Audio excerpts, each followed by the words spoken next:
Muito boa tarde, boa noite, boa madrugada para você que acompanha o canal do Apollon. Eu sou o próprio Apollon, estamos aqui com mais um vídeo. Como prometido, vamos dar sequência ao vídeo anterior aí de aeróbicos em jejum, falando de frequência cardíaca máxima. Vamos falar também de zona-alvo do treinamento aeróbio, que é uma coisa muito útil para nós. Como medir a frequência cardíaca, como calcular, etc. Tudo será tratado no vídeo de hoje. Se você não viu o vídeo sobre aeróbicos em jejum, você tem a oportunidade, o link estará aqui na descrição. Você pode assisti-lo também, mas se você não assistiu o vídeo, não tem problema, porque este vídeo, embora seja um complemento do outro, ele também é independente, ele funciona sozinho, certo? Para quem quiser saber dessas informações que eu acabei de citar. Sempre lembrando que as informações a respeito de frequência cardíaca que nós vamos passar aqui são válidas para as pessoas consideradas saudáveis, certo? Então, qualquer pessoa com alguma patologia cardíaca, sopro no coração, arritmia, endocardite, enfim, sei lá, qualquer raio de problema, você procure um médico, porque ele vai te orientar individualmente, analisando aí o seu caso, as suas condições, etc. Não cabe a nós aqui fazermos isso. Então, o que é a frequência cardíaca? A frequência é o número de vezes que um determinado evento ocorre em um determinado período de tempo.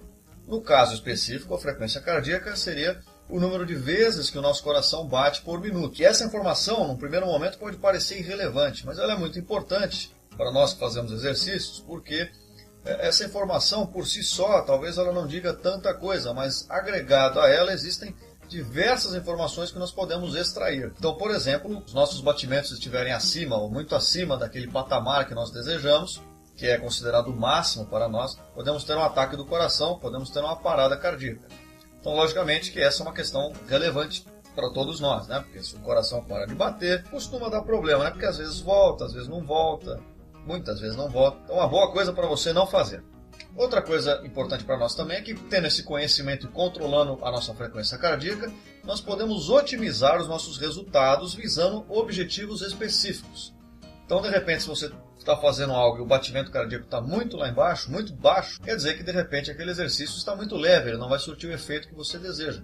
Por outro lado, existem algumas faixas que nós chamamos de zona-alvo, que, por exemplo, 50%, 60%, 70% e daí por diante, de batimentos cardíacos que nós podemos utilizar para atingir objetivos específicos. Por exemplo, quando nós queremos perder gordura, nós devemos procurar trabalhar numa determinada faixa de batimentos cardíacos. Quando nós queremos ganhar capacidade aeróbica, capacidade cardiovascular, nós vamos buscar uma outra faixa de intensidade.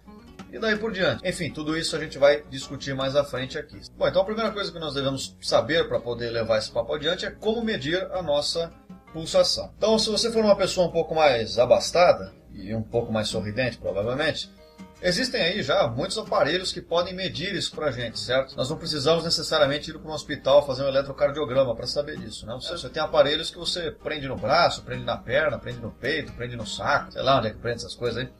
E ele vai monitorar para você a sua frequência cardíaca automaticamente. Então essa é uma possibilidade. Agora, para aqueles que, como eu, são mais pé-rapados, e não vão ter dinheiro para comprar aparelho, para medir porcaria nenhuma, nós vamos procurar pontos aí do nosso corpo de pulsação periférica que vão dar essa informação para a gente também. Nós mesmos poderemos sentir e calcular.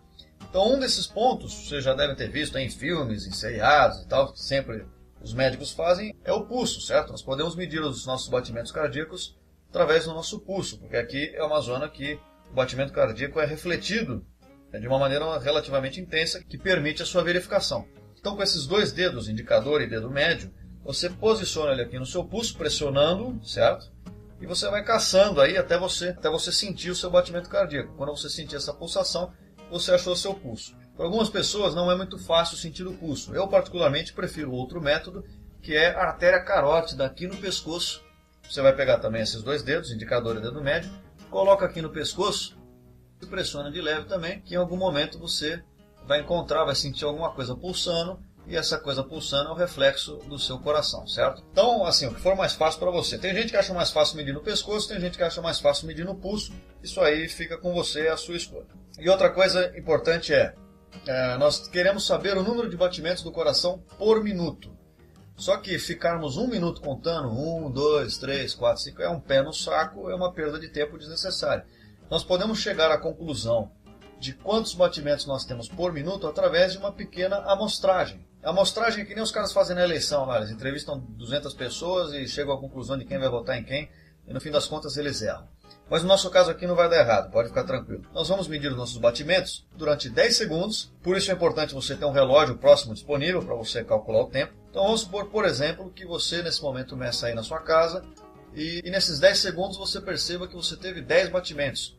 Isso quer dizer que se multiplicarmos esse resultado por 6, nós chegaremos à conclusão de quantas vezes o nosso coração teria batido em 1 minuto. Porque, logicamente, 1 minuto são 60 segundos e 10 segundos é 1/6 parte de 60 segundos. Enfim, a matemática da coisa é simples, vai vocês entenderem. Então, por exemplo, se você mediu 10 batimentos, em 1 minuto daria 60. Se você mediu 15 batimentos, em 1 minuto daria 90. Se você mediu 20 batimentos, em 1 minuto daria 120 e daí por diante. A conta é você que faz aí conforme o seu resultado. Bom, então agora que nós já sabemos como medir, nós podemos passar para a parte do cálculo que nós vamos fazer para descobrir qual a zona de batimentos cardíacos que nós devemos ter aí durante a execução do exercício. Então, para nós termos um resultado absolutamente preciso, nós precisaríamos fazer exames com aparelhos específicos que monitorariam os nossos batimentos. Como isso é improvável, ou talvez até beire o impossível para muitos de nós, em vez de nós utilizarmos os exames práticos, nós vamos utilizar modelos teóricos, modelos matemáticos que vão prever para nós,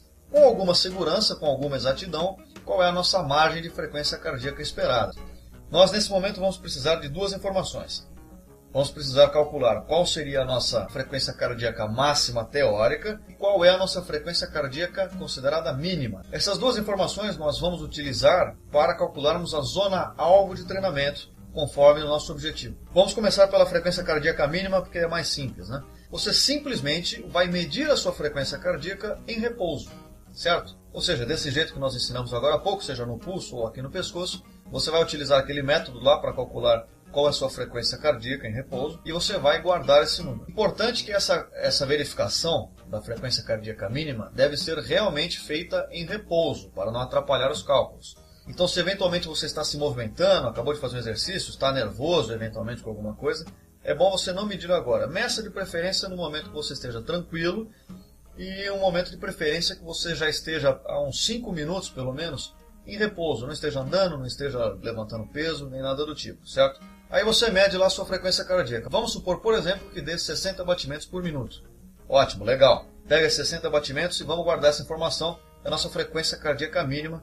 Vamos separá-la um pouco aqui e vamos para os próximos cálculos. O próximo cálculo é o nosso modelo teórico que nós vamos utilizar aqui para calcular a frequência cardíaca máxima. No caso aqui, vou passar para vocês aqui a fórmula do Tanaka que a gente vai utilizar, que se baseia na nossa idade para predizer qual é a nossa frequência cardíaca máxima teórica. Existe um outro modelo do Carbonin que é mais simples de fazer a conta. É aquele que você já deve até conhecer, que é 220 batimentos menos a idade, vai dar o número de batimentos cardíacos. Eu particularmente prefiro a fórmula do Tanaka porque ela tende a ser um pouco mais precisa do que a fórmula do Carbonin, embora a matemática seja um pouquinho mais complicada. Então, na fórmula do Tanaka, para nós descobrirmos a frequência cardíaca máxima, nós vamos pegar 208 batimentos cardíacos menos, entre parênteses, a nossa idade vezes 0,7.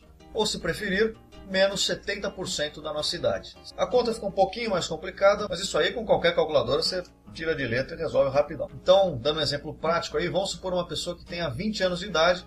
Nesse caso, a conta seria 208 batimentos cardíacos menos 0,7 vezes 20, ou 70% de 20, que no caso dá 14. Ou seja, seria 208 batimentos menos 14, que daria 194 batimentos cardíacos como frequência cardíaca máxima teórica. Ou seja, nenhuma forma de atividade física que essa pessoa vai executar deveria, em teoria, passar disso por se tornar uma prática, então, a partir daí, perigosa. Então, muito bem, nós já sabemos calcular a frequência cardíaca máxima, temos a frequência cardíaca mínima, vamos agora calcular a zona alvo do treino aeróbio dessa pessoa.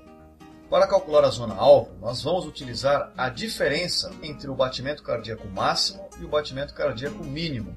Nós podemos chamar isso de delta, certo? Porque é a margem de variação que o nosso coração vai ter de batimentos ao longo do exercício.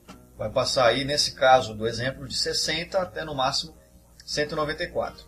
Então, por exemplo, para nós calcularmos a zona alvo de treinamento de uma pessoa que está querendo se reabilitar fisicamente, vamos supor que seja uma pessoa muito sedentária que começou a fazer exercícios agora, ela não vai começar já dando um cacete na esteira, certo? Ela precisa se readaptar primeiro, acostumar o sistema vascular dela com a atividade física, etc. Para esse tipo de pessoa, nós vamos utilizar uma margem de 50% a 60%, por exemplo, da frequência cardíaca máxima. É considerada essa uma margem de segurança, uma margem ideal.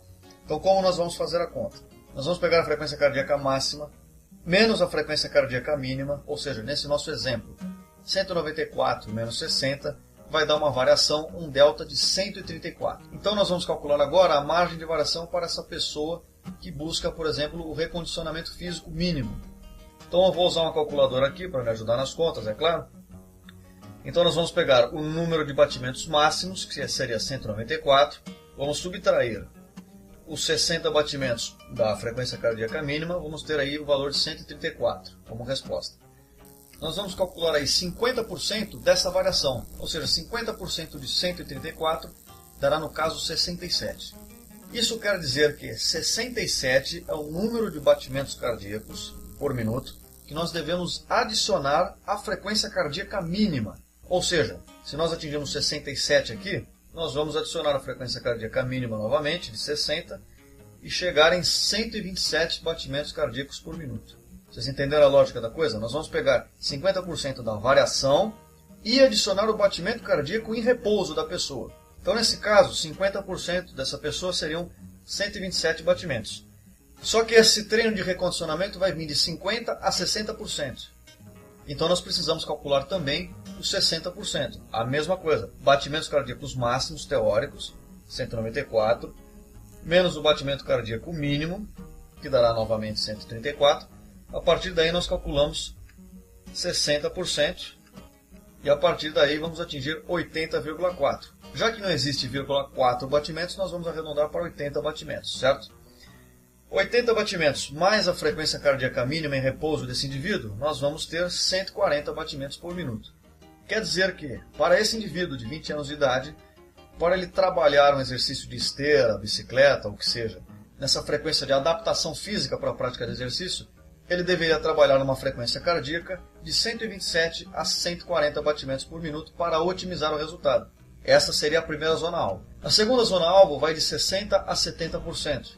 Essa segunda zona-alvo é aquela que nós consideramos ótima para a perda de gordura. Ela nos faz entrar na zona lipolítica, uma zona que, teoricamente, haverá um maior recrutamento de lipídios como fonte energética, ou seja, perda de gordura. Essa margem vai de 60% a 70%. Vamos dar um exemplo aqui de novo. Fazer a conta. Esse indivíduo, frequência cardíaca teórica máxima, menos a frequência cardíaca mínima, 134, como nós já sabemos. Vamos multiplicar por 0,6, não precisa, porque nós já fizemos na conta anterior, nós sabemos que dá 140. Então vamos multiplicar por 0,7 e descobrir qual é a margem máxima dessa zona alvo. Daria 93,8. Vamos dizer que seja 93, mais a frequência cardíaca mínima, que seriam 60 batimentos, nós vamos ter 153 batimentos cardíacos, certo? Então quer dizer que para esse indivíduo de 20 anos entrar na zona lipolítica, num treino aeróbico comum, a margem de 60% a 70% daria de 140 a 153 batimentos cardíacos por minuto. No caso do aeróbico em jejum, como nós falamos no vídeo anterior, eu recomendei para vocês 60% da frequência cardíaca máxima. Então nesse caso vocês automaticamente também já teriam um exemplo de como ficaria a conta, certo?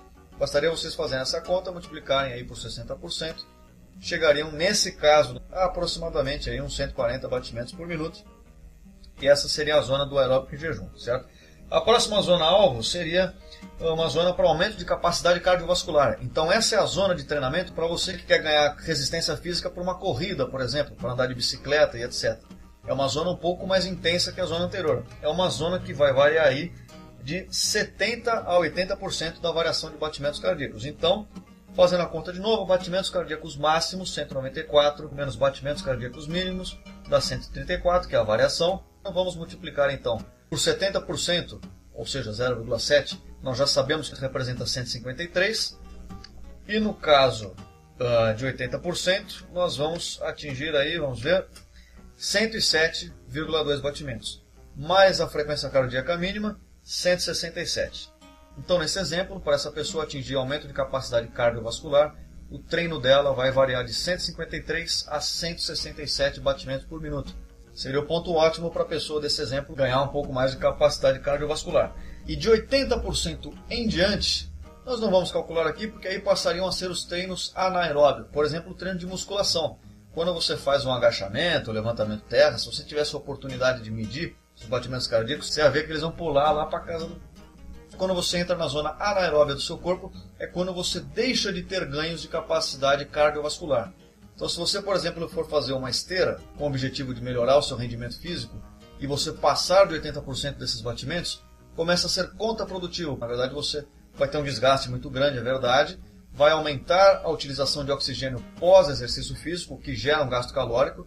Então, esse treino de alta intensidade serviria para gerar um gasto calórico, porém não para melhorar o seu rendimento, certo? De 80% para cima até 100%, que na verdade 100% nem seria o ideal, né? Seria bom manter um pouco abaixo disso. Então nessa margem você entra na condição de respiração celular anaeróbica. Então a partir disso, né, a partir daqui, vocês podem agora então utilizar essa informação para otimizar o resultado aí do seu treino aeróbio, medindo essas zonas altas, conforme o seu objetivo. E enfim, daí por diante, como já foi citado aqui anteriormente. Então, se você gostou do vídeo, avalie aqui embaixo, deixe seu comentário aqui embaixo, compartilhe o vídeo, etc. Tem a minha página no Facebook, cujo link está na descrição também. Agradeço a todos vocês que acompanharam até aqui, um beijo na alma de vocês e até a próxima.